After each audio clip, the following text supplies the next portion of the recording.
পরিবর্তন, এটা হলো সৃষ্টির অমূল্য নিয়ম।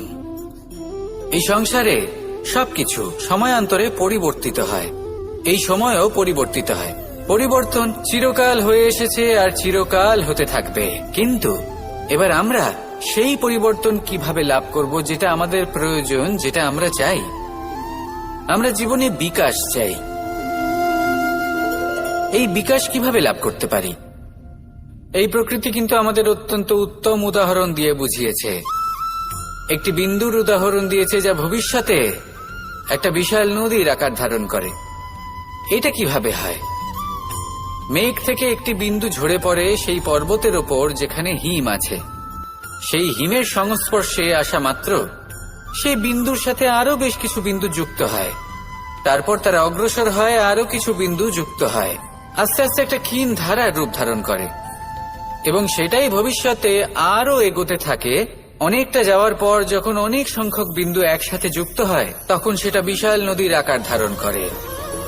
এবার আমরা মানুষ বলে আমাদের সাথে এই নিয়মের অন্যথা হয় তা নয়। আমরাও এই প্রকৃতির অংশ। আমাদের ক্ষেত্রেও একই নিয়ম প্রযোজ্য। যখন পরিশ্রম করে অনেক সংখ্যক বিন্দু আমরা একত্রিত করব, তখনই পরিবর্তনের নদী প্রবাহিত হবে। প্রয়োজন হল নিরন্তর পরিশ্রম করা এবং ধৈর্য ধরা। এটা করতে থাকুন, জীবনে সবকিছু লাভ করতে পারবেন। কারণ প্রকৃতি আমাদের এটাই শিখিয়েছে, আর আমরা এই ব্রহ্মরই একটি অংশ, যার দ্বারা এই ব্রহ্মাণ্ড নির্মিত। আসুন আমার সাথে ভালোবেসে বলুন, রাধা রাধা।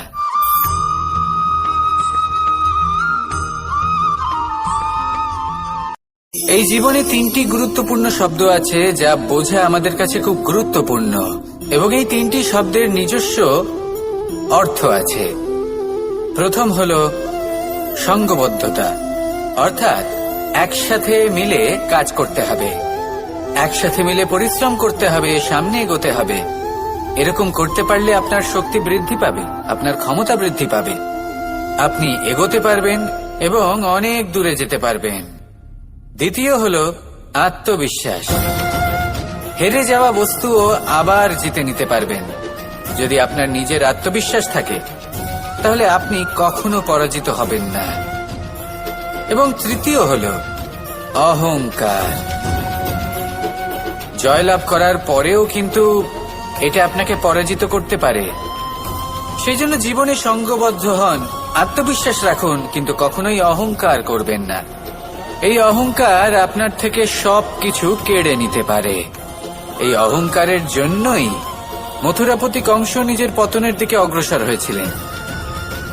এই অহংকারকে ত্যাগ করুন আর আমার সাথে ভালোবেসে বলুন, রাধা রাধা।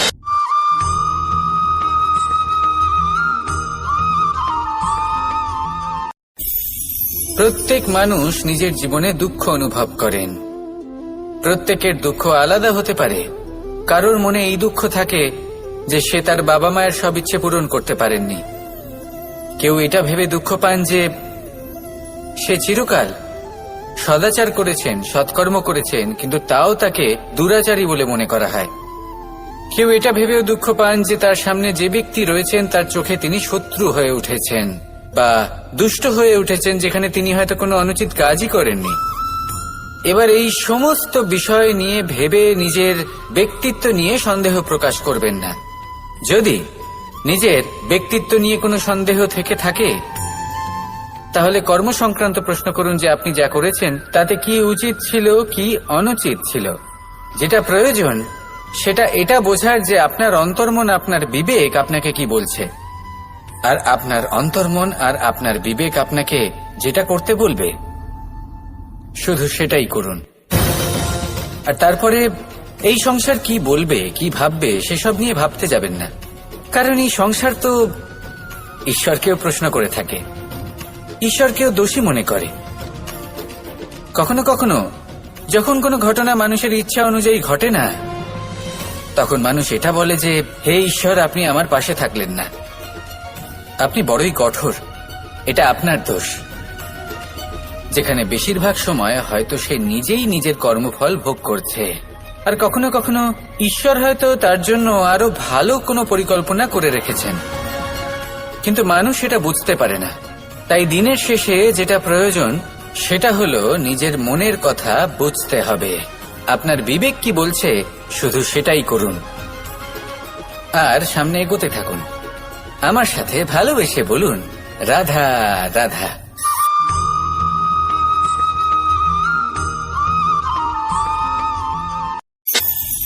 আমরা যখনই কোনো গাছের চারা রোপণ করি তখন সবার আগে পরীক্ষা করে দেখি যে যেখানে আমরা চারা রোপণ করতে চলেছি সেখানকার মাটি আদৌ উর্বর কিনা, সেই মাটি সেই চারাকে বাড়তে সাহায্য করবে কিনা।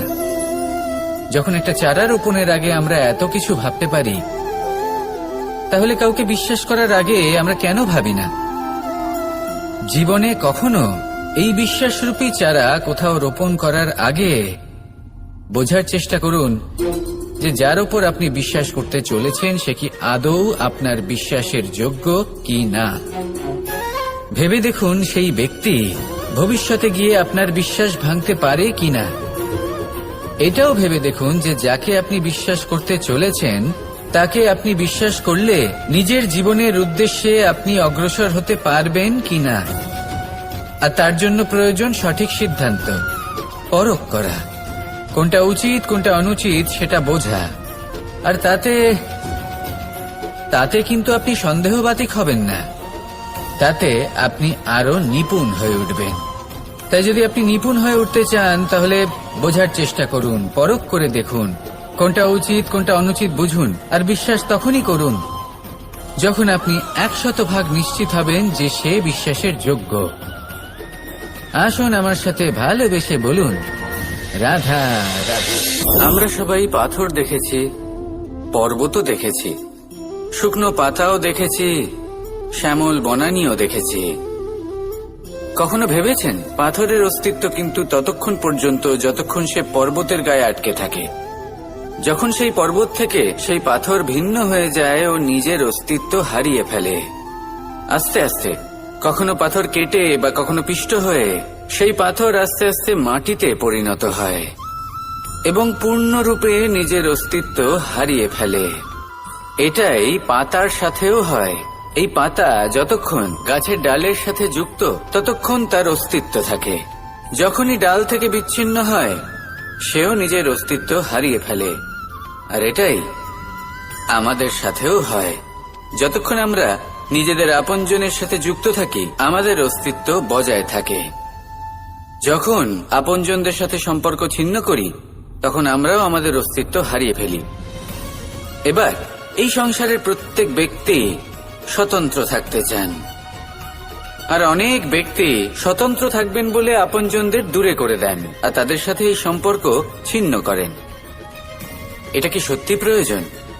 আপনজনদের সাথে সম্পর্ক ছিন্ন করে নিজের অস্তিত্ব হারিয়ে ফেলা প্রয়োজনীয়, নাকি আপনজনদের সাথে সম্পর্ক বজায় রেখে নিজেদের স্বতন্ত্র করে রাখা সেটা আবশ্যক?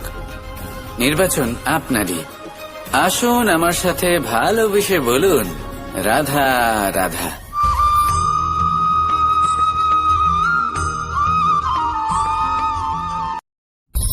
এই সংসারে সব থেকে বেশি কঠিন কাজ কোনটা? কেউ বলবেন যুদ্ধ করা, কেউ বলবেন ধন অর্জন করা, আবার কেউ বলবেন জ্ঞান অর্জন করা সব থেকে বেশি কঠিন। এবার প্রত্যেক ব্যক্তির নিজস্ব অভিজ্ঞতা আছে আর সেই অনুসারে তার নিজস্ব একটা উত্তর আছে। সাধারণভাবে দেখতে গেলে এই সংসারে সব থেকে কঠিন হলো তপস্যা করা, অর্থাৎ সব কিছু ত্যাগ করে তপস্যায় নিজেকে বিলীন করে দেওয়া। এবার এর থেকে বেশি কঠিন এই সংসারে আর কি বা হতে পারে? এই সংসারে, এই সমাজে, নিজের পরিবারের মধ্যে থেকেও ধৈর্য ধরে সামনে অগ্রসর হওয়া, এটা হলো সব থেকে কঠিন কাজ। কারণ যখন আপনি তপস্যা করেন তখন সেখানে আপনার ধৈর্য ভাঙার মতো কেউ থাকেন না, না কোনো বন্ধু, না কোনো আত্মীয়, না কোনো শত্রু, কেউ না। কিন্তু যখন আপনি এই সমাজে, এই পরিবারে থাকেন কোনো না কোনো ব্যক্তি এসে আপনার ধৈর্যের বাঁধ ভেঙে দেওয়ার ক্ষমতা রাখেন।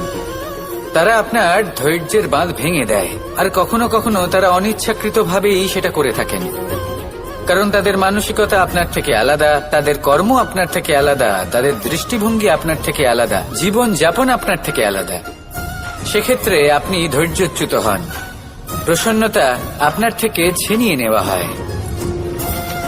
সেই জন্য এই সংসারে, এই পরিবারের থেকেও ধৈর্য ধরে সামনে অগ্রসর হওয়া কোনো পর্বতের শিখরে গিয়ে তপস্যা করার থেকেও অনেক বেশি কঠিন।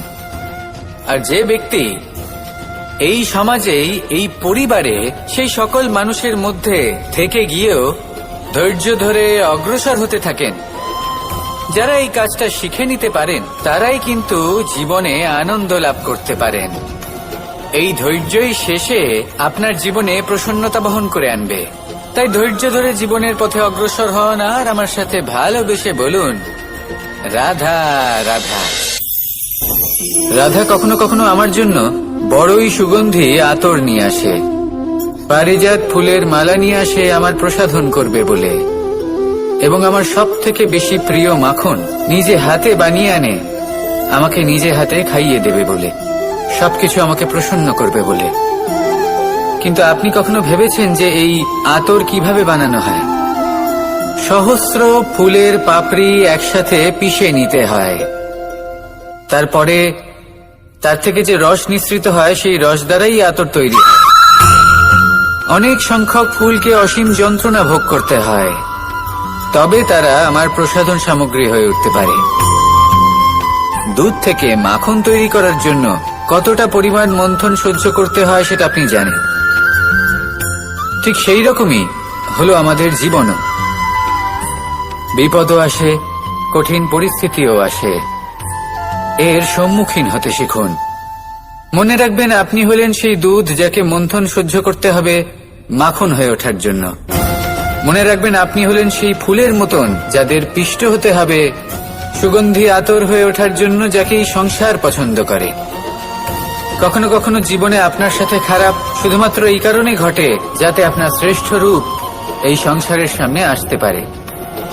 শুধুমাত্র কঠিন পরিস্থিতি এবং বিপদকে একটা সুযোগ হিসেবে দেখার চেষ্টা করুন।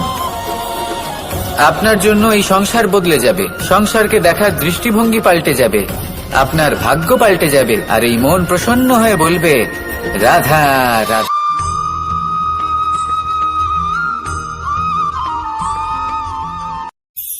কখনো এই প্রকৃতির দিকে তাকিয়ে থাকবেন।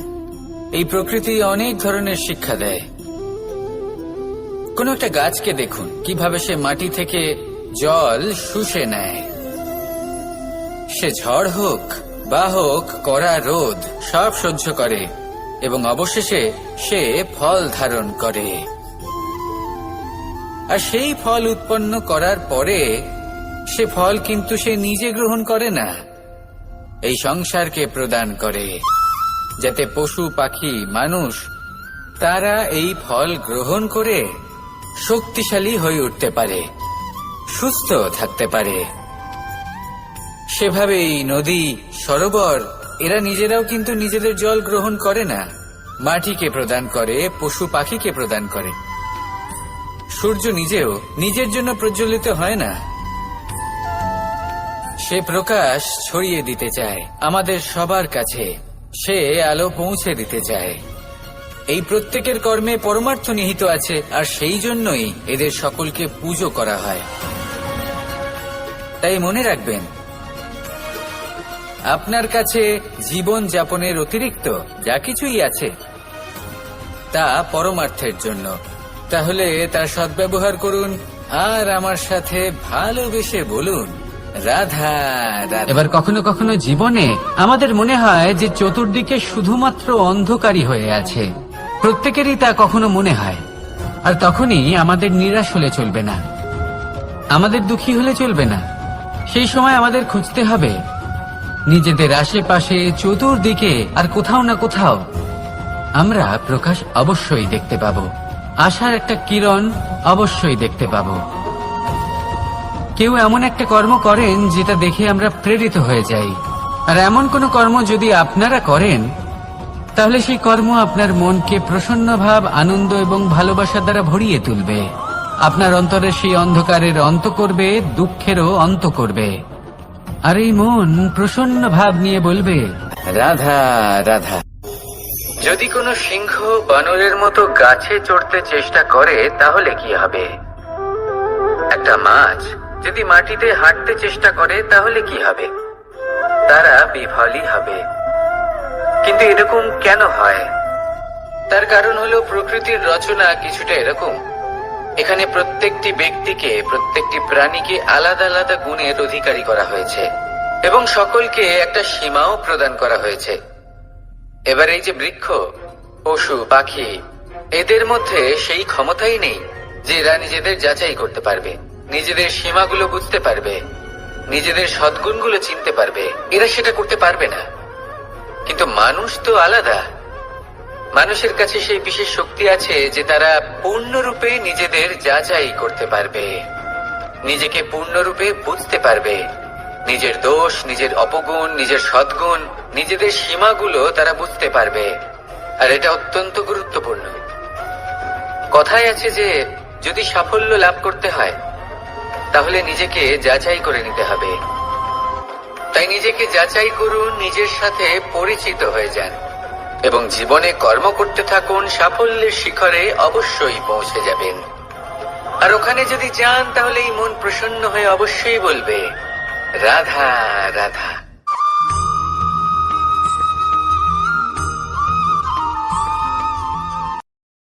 পাশা নামক এই খেলাটি আপনারা নিশ্চয়ই খেলেছেন। না খেলে থাকলে দেখেছেন, আর যদি দেখেও না থাকেন তাহলে নিশ্চিত রূপে শুনেছেন। মহাভারতের এই মহাযুদ্ধ কোথাও না কোথাও এই পাশা নামক খেলার কারণে হয়েছিল। পাশার এই বিচিত্র খেলা, দান, এইসবের কারণে কেউ নিজের মাথায় রাজ মুকুট পরিধান করেছিলেন, আবার সেখানে পরাজিত হওয়ার জন্য কাউকে বনবাসও ভোগ করতে হয়েছিল। কিন্তু এই খেলা সমাপ্ত হওয়ার পরে সমস্ত ঘুঁটি আর এই পাশার ছক একই পুটলিতে স্থান পেল। এটাই হলো আমাদের জীবন। এই সংসারে আমরা জয় পরাজয়ের বিষয়ে এতটাই ভাবি, এত চিন্তা করি যে এই জীবনের খেলার আনন্দটাই উপভোগ করতে পারি না। আর অবশেষে কি হয়? কেউ জয়ী হন, কেউ পরাজিত হন, কিন্তু দুজনেই একই স্থানে পৌঁছে যান। প্রত্যেক ব্যক্তি মৃত্যুর পরে একটি নির্দিষ্ট স্থানেই পৌঁছতে বাধ্য। কিন্তু ততক্ষণ এই জীবন, এই খেলা, তার আনন্দ উপভোগ করুন। এই সংসারে সেই ব্যক্তি শ্রেষ্ঠ স্থানে পৌঁছতে পেরেছেন যিনি এই সংসারকে প্রকাশ প্রদান করেছেন, যিনি কখনো জয় পরাজয় এ বিষয়ে ভাবেননি, শুধু এই জীবনের খেলার আনন্দ উপভোগ করেছেন। এটাই আপনিও করুন আর আমার সাথে ভালোবেসে বলুন, রাধা রাধা। এই সংসারে ভৌতিক বস্তুরও নিয়তি আছে। যারাই এই সংসারে আসে বা উৎপন্ন হয় তারা কিছুমাত্র সময় পর্যন্তই এখানে থাকতে পারে, আর তারপরে সেও লুপ্ত হয়ে যায়, অর্থাৎ সে নিজেও এই পঞ্চমহাভূতে সমাহিত হয়ে যায়। আমাদের সাথেও ঠিক এটাই হয়। সেই জন্যই ঈশ্বর দ্বারা প্রদত্ত এই উপহারের বিষয়ে ভাবুন, এই জীবনের বিষয়ে ভাবুন। ঠিক যেমন বিশ্বাস ভঙ্গ হলে কোনো ব্যক্তি আমাদের কাছে অপরিচিত হয়ে যান, ঠিক সেরকমই শেষ নিঃশ্বাস ত্যাগের পর এই শরীরও আমাদের কাছে পরই হয়ে যায়। তাই এই শরীর থাকাকালীন শ্রেষ্ঠভাবে একে সদ্ব্যবহার করুন, এই জীবনে শ্রেষ্ঠ কর্ম করুন। আর এই জীবনকে শ্রেষ্ঠভাবে যাপন করার জন্য কিছু কথা বোঝা প্রয়োজনীয়। যদি আপনি কারোর প্রশংসা করেন তাহলে পূর্ণ হৃদয় দিয়ে করুন। যদি আপনি হস্তক্ষেপ করে থাকেন তাহলে মস্তিষ্ক দ্বারা করুন। যদি আপনি সমীক্ষা করেন তাহলে বিবেক দ্বারা করুন। যদি আপনি ধন অর্জন করতে চান তাহলে নীতি অনুসারে চলুন। যদি জীবন যাপন করতে চান তাহলে রীতি মেনে করুন। আর যদি ঈশ্বরের ভজন করতে চান তাহলে ভক্তিভাব নিয়ে করুন। শুধু এই কথা মনে রাখবেন যে আপনার এই জীবন কিন্তু অনিশ্চিত কাল পর্যন্তই আছে। কতক্ষণ আছে সেটা কেউ জানে না। তাই কিছু মুহূর্ত যেটা যাপন করতে আমরা এখানে এসেছি, সেখানে ক্রোধ, অহংকার, ঈর্ষা,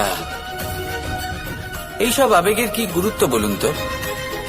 এগুলো ত্যাগ করুন, মানুষকে ক্ষমা করতে শিখুন, আস্তে আস্তে বিশ্বাস করতে শিখুন, এই সংসারে নিঃস্বার্থভাবে প্রেম করতে শিখুন আর সবার মধ্যে আনন্দ বিতরণ করুন। তাই এই সব গুণ যদি আপনি আত্মসাৎ করতে পারেন, তাহলে আপনার জীবনে শুধু আনন্দ এবং আনন্দই বিরাজমান হবে। আসুন আমার সাথে ভালোবেসে বলুন, রাধা রাধা।